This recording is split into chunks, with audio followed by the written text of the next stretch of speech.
Hey, it's Riggs. It is June 2nd, 2014, and this is the next update of my indoor garden. A few things to update with, but mostly a lot of the same as of the previous week. You know, the issues of the rosemary and thyme. The rosemary, I've noticed, is actually at least maintaining its color. However, the thyme itself seems like it's losing its color, or it's not really maintaining itself very well, at least in its own needles. But, like I pointed out last week, is, you know, the test to see if it's, like, brittle or not.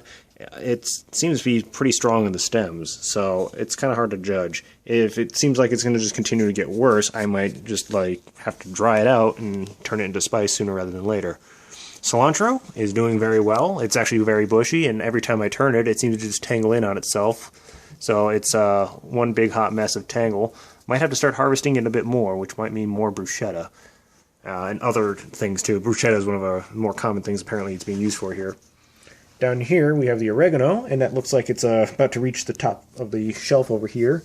So I might have to end up moving that, or either that or trimming it. I keep saying that I'm going to trim it, but I want to actually wait till it gets a little bit more bushy before I take about a good chunk of it, about a fifth of the plant away from itself. Over here we have the tomato plant and the strawberries. And the strawberries are actually doing quite well. I did eat that one strawberry that was on this far side over here. And that was the first one of the sugary side, like I said before in my previous videos. From this point over, I actually treated the water with a little bit of sugar. And actually it did make the strawberry sweeter. Though I could also determine it as it's in a stable pot for a longer period of time. So we'll wait until more strawberries show up before we actually come up with the deduction that it is because of the sugar water. And of course we have the tomato plant. Probably within a week or two, it's probably going to be taller than this shelf here, I'm guessing. I keep trying to rotate it, as I do with all the other plants, to give it the maximum possible sunlight and stability of its own growth, because it will just lean right into the window if I didn't do that.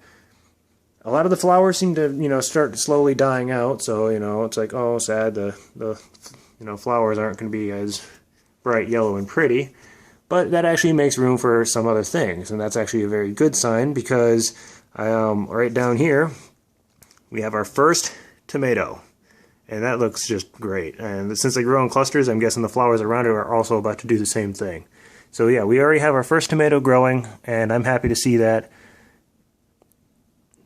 We'll wait till it turns nice and bright red. I'm not familiar with this type of tomato plant, so it's kind of unpredictable how long that'll take, but we'll all watch it each week by week as they start to develop. Going over here, we have the jalapeno plant, and for just about a week now I haven't found any aphids on it. So that's a good sign. I keep using neem oil every time I see them, and I haven't found any since our last video, the ones I showed you. So hopefully they're all gone. And once that happens, I can move back over to the window, maybe taking the same place as the oregano. Who knows? But I'm not sure if we're ever going to see any peppers at this point, because it doesn't even have any flowers or any sign that any flower stems are coming out yet. So it's all going to be played by ear with this. It might just be a pretty looking plant at one point. Maybe it'll be another year before it actually produces anything. But anyway, that's all I have for the update. If you have any questions or comments, please leave them below. If not, then make it a great day, and DFTBA.